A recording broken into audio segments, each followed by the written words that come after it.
Hey guys, Ian here. Welcome back to White Pine Living and another edition of Around Town. And today I'm down here at the Chamber of Commerce hanging out with my friend Wayn. Glad to have you here. It's awesome. You got a nicer conference room than I do. In fact, I don't even have a conference room. Yeah, we have. These are nice. I might take some of these chairs back to the office with me. So, for those people that don't know you, let's talk what brought you here to Ely and how long have you been here? Okay, well, I moved up here in 1965, all the way from Caliani. That's the same year my grandfather started his accounting firm. So, yeah, they had an opening up here for an accountant. Back then it was Ely Light and Power, before it was Mount Wheeler. Okay. And I had gone to business college. And so I come up here, applied for the job, got the position, got up here, and they found out I also had electrical experience. Uh-oh. So I ended up out in the field. Never did get to see the office other than just going and pay my bills or the visits. So. Mm-hmm. That's hilarious. So, yeah. Well, was it more fun at least? I enjoyed it, except for the winter times. I was going to say the winter times out there on those poles and stuff. It was a little tough. Quick shout out to you guys that are working on those poles and working for the power company. Whenever we've got outages in the winter time, man, we appreciate you guys. And I don't envy you at all. That's cool, man. So, and what brought you to being the head man here at the Chamber of Commerce? Well, I've had a lot of experience. After I left the power company, I went to work for the Kennecott Copper Corporation, and I worked for them. And I worked for Silver King Mines and several mines that operated the Kennecott property when they shut down. And then I was operating RVs. I operated RVs for 1 year, and this job opened up when the executive director left. It's hard work, by the way, working in RVs. Oh, yes. I managed a quite a challenge for a while, so I know. Quite a challenge. So, yeah.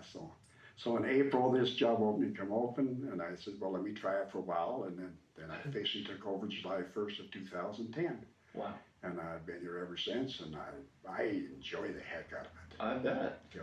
It's a fun place to be doing that kind of stuff. Oh, yeah. So, and the more people I talk to, I was just hanging out with Mark Bassett from the, yes. And like the buzz is that there's really some potential churning right now for economic growth and for Ely to start prospering. So. Yes, there is. Yes. That's pretty. Yeah, I think, like I say, I enjoy working with Mark. And, actually, I'd worked with Mark when I ran the bus service here back in the late 80s. He did my advertising here when he was out of Elko.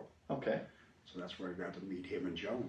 He's a cool guy. Yes. I had a great time. Yeah. No, and I think he's doing a super job down there. And so top notch. Well, tell us. I mean, you probably got some stuff you wanted to share with the community. The floor is yours, my friend. Okay. Anything you want to talk about? Yeah, at the chamber, like I say, our responsibility is to help people want to relocate this area, either as a resident or a potential business. We send out quite a few packets on the monthly, information out there about our area, what job opportunities there are, the housing, which is a problem right now, which we're trying to address. Mm-hmm. And then we help any of the organizations that for advertising, like tomorrow night. Yeah, you got your mixer going on tomorrow night. Mixer evening, you get a chance to come out and visit with Carolyn McIntosh from the Boys and Girls Club. Mm-hmm. Meet Rhonda Bishop and her staff from Washington Federal who are hosting the event. So a good chance to get out and network with them. They're good people over there. Oh, yes. Okay, so we got, so I didn't know that you guys were proactive in dealing with people that want to move here in the residential side of it, like the private citizen versus just the businesses. I actually had somebody ask me the other day, what is a Chamber of Commerce? Uh-huh. And I probably didn't have a very good answer, so maybe you can kind of explain. Well, no, that's what we do. Yeah, we work, both our business members first. Right. We do also promote the other businesses in the community. Yeah. But we recommend the chamber businesses first, and then they ask if there's somebody else who does the same thing, then yes, we tell them yes, you are. Sure. We've had contacts I've got a gentleman coming up sometime either next week or the following week that's interesting, which I hope happens, is starting up a bus service to the outlying areas, to Las Vegas and to Elko. Beautiful. You know, so, and That would be wonderful. He'd probably do very well, I would think. oh yes, yeah. He had originally talked about Las Vegas and Salt Lake, and I talked to him about Salt Lake. I said, you know, if you go to Elko, you have the plane service, you have a train service, and you have a bus service there. That's right. And they also have a rent-a-car there. Yeah. Because people here right now, to get out of town, since we don't have a car agency, are renting U-Hauls. Yeah, what are you gonna do? You're just gonna have to hitchhike to get out of That's town. another way of getting out of town, and it's not very lucky at times. Yeah, that's true. And So the chamber really, at least the way that I was viewing it, the way I've always valued it, is it's an opportunity for businesses the businesses in a community to really kind of get a feel for being on the same team together and have a sense of community and have a sense of purpose together, that we're all working together to benefit the community, and it just builds some friendships. Actually, I've got a lot of friends that have been built through chamber connections and yes, all of that. and I could have said even better than that. Yeah. It's like a family. Yeah, that's You right. know, we're there to help each other. Somebody's got problems, another business out there to help them get through it. Yeah. You know, and we have several members of the chamber that do consulting work. Somebody wants to start up a business in the community, they're out there to help them develop business plans and stuff. So That's awesome, you know, man. yeah, there is a lot of talent in this community that a lot of people don't realize. You know, and we have decent shopping here, and I hate to see people go out of town to buy stuff. You know, I think there that's are going to instances- change soon. It's slowly going to grow. Right. You know, I mean, Shopko's been a big advantage for us. The Garnet is only open several days a week, but still, they're getting building back up. You know, and I had a member the other day that is going out of town to buy a vehicle, and I kind of put my 2 cents in and said, you know, we have a car dealer here that can make you one heck of a deal. That's right. That's right. So they're going to go talk to. They're good guys Sahara down there, Motors. Sahara. That's right. Yeah, it is always a good thing when everybody starts feeling like, hey, anything I can do to keep the money here in the community. Right. And actually what you did even with the bus service, just thinking Nevada, hey, let's go to Elko. You don't have to take it to Utah. Take the people up to Elko. Keep the business in Nevada. So. Oh yeah, because they're at the airline connections out of the Elko area. And get them to Reno and to Salt Lake, and they can fly from there. Well, honestly, just the ability, if there are things that you can't get here yet, which is going to change someday, it's nice to have the ability to get to Elko and go and buy whatever you need to buy and come back here. So, that's good stuff. So, yeah. All right, what else you got? Well, and, you know, like I said, a lot of things. You know, the community, the calendar here. If you can't find anything to do during the week or during the weekend, there's something wrong, because there's always something going on in this community. Well, I mean, that's why White Pine Living exists, is we're really trying to do a better job of helping people to know what's happening. That's probably the biggest issue, is people don't really know what's happening until it's too late, or, you know, almost too late. Right. And so do you guys have some resources for people to be able to stay on top of your events that are going on? Yes, they go on our website, Okay. www.whitepinechamber.com. We'll link to it. We have a calendar on there, and also shows all of our different members Good. and addresses. You know, like tomorrow night we got the mixer. The next day there's a meeting here with NDOT concerning the conceptual landscape and aesthetic design of the planned NDOT highway improvement project. Okay. That's tomorrow night. So what does that mean? Well, they're going to discuss what they're going to do down in the downtown area. Okay. You know, they're talking about different lighting, possibly trees, Okay. different routing and stuff. And it is open to the public Okay. from 1:30 to 3:30 tomorrow at the convention, or excuse me, Thursday at the convention center. Okay. you know, Okay. I'd like to get people out there to express their concerns or their likes and dislikes, whatever, because it's going to have an impact on our downtown area. Yeah. This coming Friday, the Edi Shoshone tribe is having their health fair. Oh. That's going to be at the Tribal Education Building from 10 to 2. So again, it's open to the public. Okay. There's other things, you know, I mean, just You got next a week, stack of them. starting on Friday, Okay. you know, we have the Nevada Open Road Challenge, excuse me. Oh yeah, that's the qualifier. Is that kind of the warm up for the open big road race? Yeah. Okay. Down Highway 318. So yeah, I mean, Friday evening we have the parade of cars starting at 5:30, Wonderful. and we've invited the students from the David E. Norman and also the Learning Bridge to come up and ride in the cars and toss out candy to the spectators. Awesome. And it's a lot of fun, and the drivers just love doing it. Sure. Yeah, they have a great time. It's a lot of cool cars. My kids always enjoy checking them out. So. Yeah, I talked to Buddy Hill, and as of Monday, she has 80 cars registered, which is down a little bit. Oh. She's still holding about 125, Okay. you know, which is a good number. And the impact to the community and the county on that, when I figured it 120 cars, it's about $1.7 million.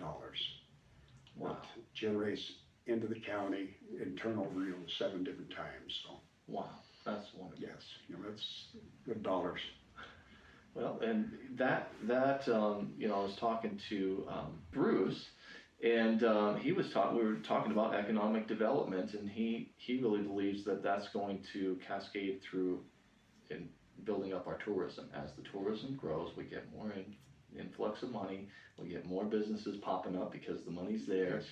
Then we start maybe getting developers to build more housing here, and it just kind of starts to grow. And then we get manufacturers coming out because they see that, oh, there's a workforce here and there's resources, and so I'm excited. I think we've got some potential for that stuff to really start to spiral. Yeah, no, I agree with you there. Again, as I stated earlier, one of the problems we found is affordable housing. Yeah. Yeah. And you know, we're hoping again that we can get some developer to come in here to build some apartments or something, the 2-3 bedroom apartments. And talking to Tim Folsom, the warden at the prison, who also sits on the Economic Diversification Council, that is one of his concerns, because they're down, I understand, 70 employees. Mm. People stay for a while and they just can't find the housing they need for them and their families. Well, you know, one of the bummers. See, this is where I don't know if I disagree, but maybe just a little back and forth here. When it comes to housing, just for my family, one of the issues is that it's not necessarily affordable housing that's the issue. It's housing that's maybe big enough, that's maybe nice enough. Some of the older buildings, they're beautiful homes, but no one has the money to put into them to make them functional. There's all kinds of things breaking down, plumbing, electrical, heating, you know, you name it, roofs, you know, all of this stuff is getting to be 100 years old. and if you're renting, it's harder because you're like, well, I don't, you know, you're kind of stuck with whatever's there unless the owner's got the capital to keep it really, you know, kept up. And there's just a lot of that going on here. So in addition to maybe apartment buildings, it'd just be nice to see somebody put a good subdivision in here, a lot of them that are, and the more that they do, the more affordable that stuff starts to become. So, well, true there, you know. And again, you're talking about some of the rentals, you know, people renting homes, and I mean, they're paying, I know how it is right now. $1,100, $1,200 you know, for a house that basically should be condemned. Yes, that's exactly where I'm Right. at. Yeah, yeah. But it's, the renters have a problem around there with that. Yeah. And I actually don't have a solution for that. And boy, if maybe one of you guys has some ideas, because that's the issue, is that the homeowners really don't have the working capital to just go and dump into a property and really rehabilitate it. And Right. so But if that was to happen, that would be a game changer. If people were just able to start really spiffing these places up, suddenly people want to live in them, suddenly people want to buy them, the real estate market starts to go, and it's going to be cool. So, yeah. So, but yeah, there's just a lot of things, happening throughout the community, and I also serve as chairman of the Regional Transportation Commission. And we're spending probably about 70% of the RTC funds, which is only $600,000 a year within the city limits, because that's the main place, and the city streets need some work, all over throughout the whole city. It's a generous way of putting it. Right. I like that. Yes. Our engineer for the RTC kind of threw together some figures to renovate the streets within the city limits and throughout the county would be over $22 million. 22 million, okay. And as I don't know if you're aware or not, but President Trump would like to see put $1 trillion out for infrastructure. Okay, so we'd be able to write grants for that, or we're really working hard on that. That's good. Trying to get.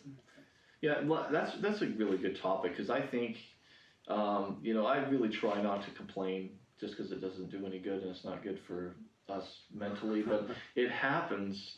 People are kind of upset about some of the roads. It's like driving in a third world country on some of these roads. Oh my gosh. And just help us understand what the status is. In my mind, I did the math. I'm going, there's not a lot of revenue coming into the city, therefore there probably isn't a lot of money to put into this. Because it's not like we're paying a bunch of taxes. The taxes we pay, and I'm a conservative, I'm not saying that we should be taxed more, but the taxes we pay just mathematically aren't adding up in my mind to be able to adequately dump 20 million into streets. Oh, no. So, that's just, an avenue that we're looking at also. Yeah. Other items we've discussed is a possibility of taking out a note for X amount of millions of dollars to start the project, to get them on. We'd also like, look at areas where people could probably form a homeowner association? Yeah, no, it's not a 318 district, it's a special assessment district. Okay. And they would pay for any curb and gutters or sidewalks that went in front of their homes. Okay. And that could be paid off to a 5 to 7 year period. I could be speaking out of turn. I'm not sure how this stuff works. What about bonds? Having the community start purchasing bonds that the city then pays off later. I think that's on a state level. They'll do stuff like that. Right.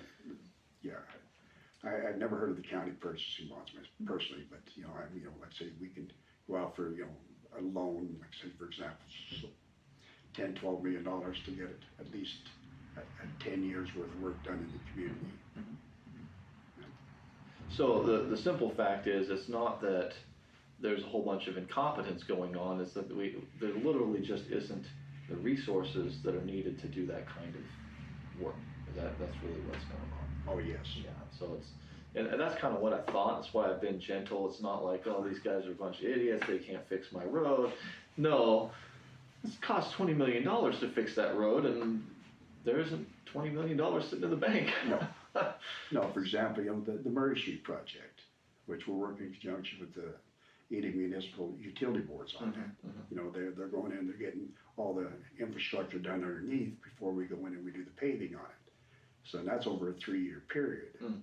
And that's $1.2, $1.4 million just for that road there alone. There's a lot more roads here in town. Yes. Yeah, I mean, there's roads down in central Ely that would be better off to turn them into gravel. Wow. Because they're so worn out. Yeah. And some of it's getting kind of dangerous, hard to drive on. You gotta really watch, or else you're gonna lose a tire. Again, that's not a function of the chamber, but I mean, just no. We're connected to the city, and we all live here and care about this place. And you're connected better than most people. You kind of know what's going on the inside, so that's really good information for people. But yeah, like I say, any improvements we can do within the city, yeah, it's gonna improve the home values, hopefully drive some business into our community, especially the downtown area. The people are aware or not, about a month ago, 6 weeks ago, the city declared from Great Basin Boulevard down to Campton Street and the railroad tracks as a agricultural district. Okay. So again, like I said, there's some avenues for us Now for some grants and stuff. Okay, so that opens it up for grants. and Right. Things like that, okay. Now, did you have anything to do with the banners that have been put up on the light posts all the way down, up and down the street that have, the charcoal ovens, fishing, all the different things there is to do? That was a City of Edie project, Okay. which Somebody did a good job on that. yes, they did, yeah. I think most, Looks like they hired a professional to design it, and like it actually looks good. I'm impressed. yeah, I think they had a committee working on, the banners and stuff, which is great. I mean, they depict a lot of stuff that we have in our county and our city, so. Okay, so for the business owners that are watching, let's talk about how they can get involved. So maybe they're not a member of the chamber. What's it cost, and what's the benefit to me as a business owner to be a part of that? Besides the fact that I'm being a part of my community. That should be a bonus in and of itself. But well, that's the biggest thing. Like I say, it's a chance to showcase your business. okay, We help you advertise it. We help you. We send people to your business. As again, I stated before, we send them to the chamber members first. right. And if they ask for another one, then we will mention the other ones. Or You're plugged into a good referral network. Is Right. what's happened there. Yeah. and there are different scales of what it costs. Okay. We have a nonprofit individual professional fee, and it's costing them $75 a year. That's to increase in July 1st. Okay. Home occupation is $100, $125 right now. So like a July home-based 1st, business. right? Okay. That'll drop down to $100. Okay. Then we have a small business category, Okay. which is 0 to 5 employees. That's $200. Okay. Then Annually. Annually, Okay. correct. Then we have the medium-sized business, which is 6 to 50 employees. That's $250 plus $5 per employee. Okay. Then we have the large business, which is 51 to 100, Okay. and that's $300 plus, or $350, excuse me, and then $5 per employee. Okay. Then we have the large ones, which is the mines. They're capped. The maximum you would pay is $2,500 a year, Okay. All right. and they're the only ones that do that. Yeah, I would think there's not a lot Right. going on there. So for the average business owner that's got a shingle out front and a Right. space, is going to be probably around $200. $200 a year, correct? And unless you're getting more than, would you say, 5 employees, it starts to scale up from there. Yeah. Okay, that's good. Yeah, they bring their business cards in. They got specials going on. We help them promote that, stuff like that. I mean, there's just So stuff the going on right now. directory on the website, they're part Yes, of yeah, that. and all listed that. on that. If they have a website, then we link it to their website also. Right on. Thank you for taking the time out of your Okay. busy day to join us. And if you guys have questions, I'll make sure that Wayne's contact info is in the article, in the video, and you can get in touch with him. But we will see you guys next time.